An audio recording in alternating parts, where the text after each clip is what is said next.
কি করছিস রে? আমি আজকে রান্না করছি বেগুন পোড়া। দেখতে পাচ্ছ, দুটো বেগুন পুড়িয়ে নিয়েছি। আর বেগুনগুলো এমনভাবে পুড়িয়েছি যে পুরো খোলা আমাকে আর কষ্ট করে ছাড়াতেই হচ্ছে না, খোলা এমনি ছেড়িয়ে দেখো ছাড়িয়ে অনেক গলে গেছে, খোলাগুলো গলে গেছে। আর এদিকে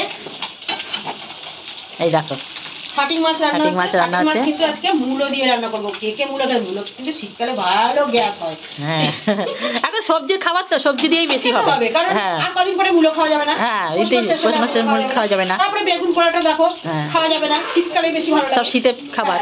আর এদিকে হচ্ছে আমার এই যে দেখতে পাচ্ছ ইলিশ ভাপা হচ্ছে, জমিয়ে খাওয়া দাওয়া, বুঝতে পারছো? শুধু মাংস হলেই যে জমানো হয় তা না, মাছের মধ্যেও কিন্তু জমানো খাবার আছে। নিরামিষ খাওয়াটা কিন্তু জমিয়ে বেশি খাওয়া হয়, কারণ নিরামিষে অনেক পদ রান্না করতে হয়। আর মাছ মাংস কি একটা তরকারি রাঁধো, একটা মাছ করে বা মাংস করে হয়ে যায়, কিন্তু না, নিরামিষে কিন্তু পদে পদে রান্না করতে হয়। তবে আজকে নিরামিষ না, কালকে হবে সেই নিরামিষটা। কালকে আবার শনিবার তোমরা সবাই জানো আমরা নিরামিষ খাই, তাই জন্য সেই শনিবারটা কালকে নিরামিষ পদে পদে রান্না হবে। ও তার সাথে আজকে আছে আবার ভেন্ডি আলু রুটির তরকারি। তোমরা বলবে এখন রুটির তরকারিটা কেন বানাচ্ছি? এখন বানাচ্ছি এই কারণেই, তোমরা সবাই জানো যে কাকিমা একটু অসুস্থ, তার উপর অসুস্থর সাথে আবার অসুস্থ মানুষ আমার দুজনে এখন ডাক্তারখানায় যাবো। এখন দুজনে ডাক্তার দেখাতে যাবো। তোমাদের কাকু আজকে নাম লিখিয়ে দিয়ে এসছে ডাক্তারখানায়। মানে এত ভিড় হয়েছে আজকে ডাক্তারখানায়, তো তোমাদের তো বলেছিলাম ডাক্তার নেই, বেড়াতে গেছে, ডাক্তার এসেছে।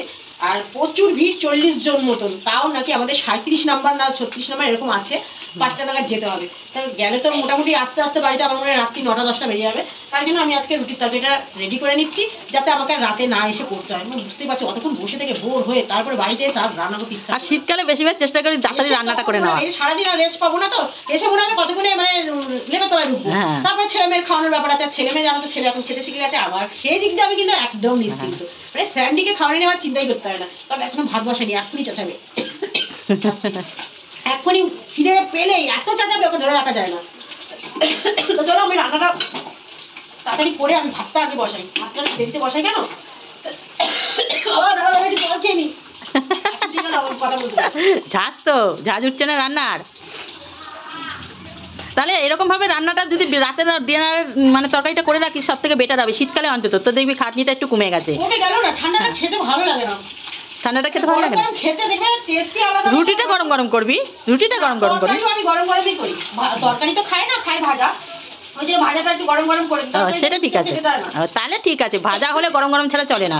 তরকারি হলে না করে রাখা গেলে চলো, ওইটা ওইটি করে নিলে হয়ে গেল, গরম করে নিলে। চলো আজকে রান্নার মেনু তো তোমাদের দেখিয়ে দিলাম, মোটামুটি রান্নাটা হয়ে গেছে। এখন ভাতটা এই যে না করলে আমার ছেলে বলতে চাচ্ছিলাম, ছেলে কাটাবে। আর একটু দেরিতে ভাতটা কেন করি, তাহলে অনেকটা রাত অবধি গরম থাকে ভাতটা। কারণ ওরা তো আবার মানে চাকরি করি 8টা সাড়ে 8টার সময় খায়, তোমরা তো ভালো করেই জানো, তখন গরম গরম ভাতটা থাকে। ওই জন্য একটু দেরি করে রান্না থাকে, ভাতটা করি তরকারিটা আগে করে নিই, দিয়ে ভাতটা রাস্তা দিকে করি। তো চলো ভিডিওটা আমার এইটুকুই। নেক্সট ভিডিও দেখা হচ্ছে। আজকে রান্নার ভিডিও আমি এরকম ভাবে একটা শর্ট করে দিয়ে দিলাম। আবার নেক্সট ভিডিওতে কালকে দেখা হচ্ছে। আজকে কিন্তু কোথাও বেরোচ্ছি না, আজকে ডাক্তারখানা যাচ্ছি। আজকে ডাক্তারখানার ব্লগটা নিশ্চয়ই দিতে পারবো না। যাই হোক, যদি বেরোই আবার তোমাদের সাথে ব্লগ নিয়ে আসবো। এটা হচ্ছে আমার ছোটখাটো একটা রান্নার ব্লগ। চলো টাটা, ভালো থেকো।